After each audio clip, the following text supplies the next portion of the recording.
Good morning, everyone. Welcome to Tea Time Conversations. I am your host, Melody, and we're here a little bit early because I have a Zoom call with my leadership team, and I really wanted to connect with you guys before my day got too busy. So today's tea is Cerasee. Yes, I know it is a frequent visitor on the show, but it is so worth it. This tea is a good detoxifier, blood purifier, pain relieving, a whole list of healing stuff.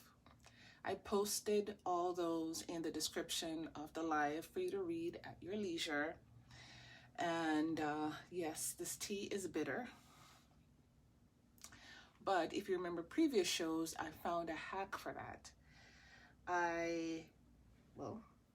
Boil the water, steep the tea bag for, it's been now a little over 5 minutes, but I let it get cooler, more like a room temperature, so I can just like chug it down, because when it's hot and you're sipping, initially the first taste is fine, but then by the time the tea gets to the back of your tongue, it's bitter. But the good thing is that it has all these healing benefits.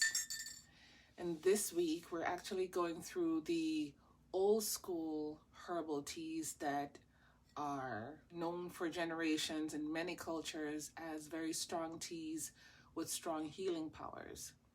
So on Monday, we did Monday we did ginseng. Tuesday, we did moringa. Yesterday we did guinea hen. And I should tell you that guinea hen, even though I was telling you it had like a grassy flavor, like the smell of fresh cut grass, and what I discovered is that the taste stays with you the whole day. Even after you brush your teeth, there's still a little bit of that flavor. Even now, a whole day has passed, I've eaten, I've brushed, it's a whole new day. I've brushed this morning when I got up. There's still a little thing, of the flavor. It also comes out in your pee and your number two, the smell of the tea. It's not a bad experience, you just notice it. So, just to be mindful of that. So the Cerasee tea grows on a vine. It grows on my fence every few months. It's a thin green vine, pretty leaves, and this bright orangish yellow pod. And when you pop it open, there's some red seed-looking things in there. It looks good. Taste, no bueno for me. So I have a strategy. Just for the show, I'm going to take a sip. And then I'm going to let it go to room temperature. And then I'll chug it down after this.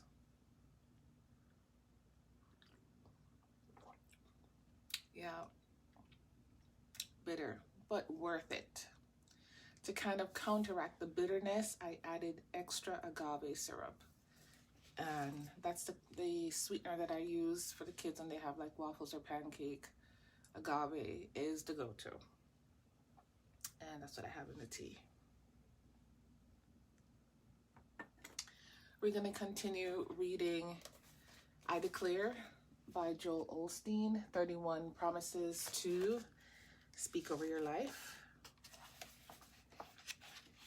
We're at 24. I declare I will speak only positive words of faith and victory over myself, my family, and my future. I will not use any words to describe the situation. I will not use my words to change my situation. I will call in favor, good breaks, healing, and restoration. I will not talk to God about how big my problems are. I will talk to my problems about how big my God is. This is my declaration. We need to pay attention to the things we say. I've known people who are always talking about how tired and run down they are. They say it so much it it's become a reality. The more you talk about negative things in your life, the more you call them in. If you wake up in the morning and feel tired and lethargic, instead of complaining, you need to declare, I am strong, I am full of energy. God is renewing my strength. I can do what I need to do today. Sometimes when we've been traveling a lot and been very busy, we'll come to church and Victoria will say, Joel, I'm so tired. Look at my eyes. Can you see how red they are? I always say, no, Victoria, you look great. You look just as beautiful as ever. She knows me too well. No, I don't, she'll say. I know you. You just won't say it. Victoria is right. I won't agree when she says she looks bad. I don't want to speak defeat. I want to speak victory. I often wonder what she would think if I ever said, oh yeah, Victoria, you don't look good at all. You look so tired. Are you really wearing that?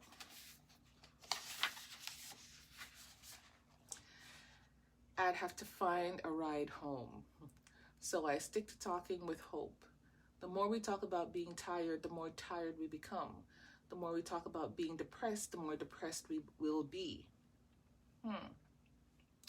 The more you talk about being overweight, the more out of shape you'll become. Switch over into victory. Don't talk about the way you are, talk about the way you want to be. There's a young lady on staff at Lakewood Church. She told our women's group that every morning before she leaves the house, she looks in the mirror and says, girl, you are looking good today. I saw her a while back and asked if she was still doing it. She said, yeah, in fact, this morning, Joel, when I looked in the mirror, I said, girl, some days you look good, but today you're looking really good. I encourage you to be bold in the same way. Encourage yourself. Don't speak defeat over your life. Be bold and dare to say, I look great today. I'm made in the image of Almighty God. I'm strong and talented. I'm blessed. I'm creative. I will have a productive day. Number 25. I declare I will not just survive, I will thrive. I will prosper despite every difficulty that may come my way. I know every setback is a setup for comeback. I will not get stagnant, give up on my dreams, or settle where I am. Let me read that again because that goes to me too. I know every setback is a setup for a comeback.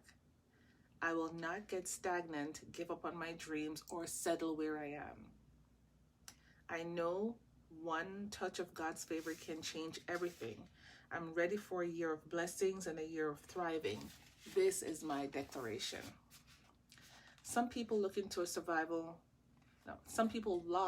survival mentality instead of a thriving mentality.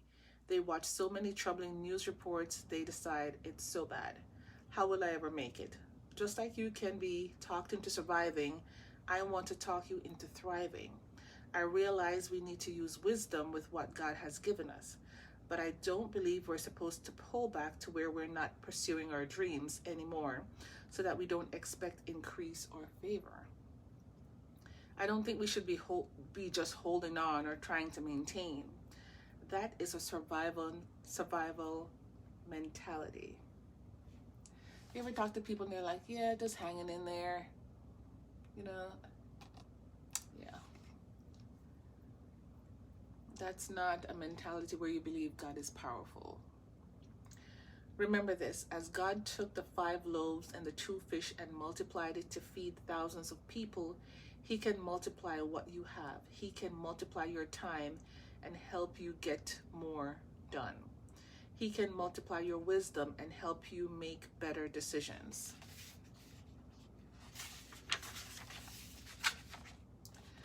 God is in complete control.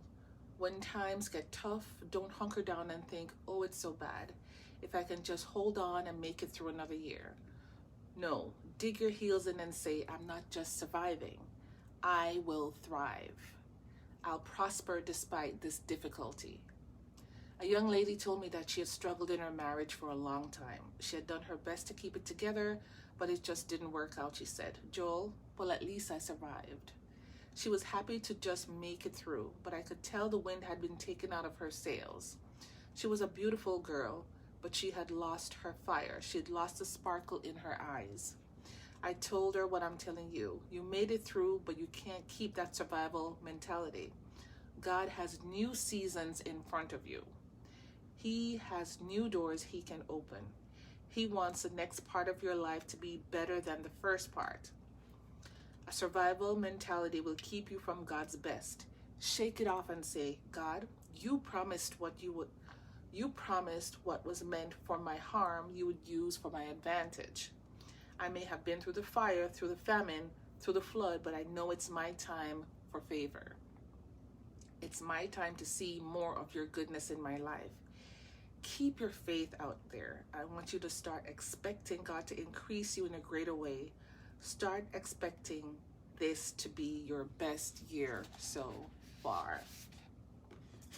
Wow. Speak favor over your life, over yourself. Even when you don't feel it on the inside, you feel hurt and tired and whatever, don't speak that out. Just act as if. Get your energy up, go outside, be in nature, be barefoot in nature, feel the breeze, feel the sun, and just be grateful that you're alive, and you have another day to make some different choices, some better choices, and spread love and just give. All right, my friends, I will see you tomorrow morning at 7. We'll drink another tea. So let's see, today's Cerasee. I'll see what tomorrow's tea is, but it's one of those strong ones. All right, take care.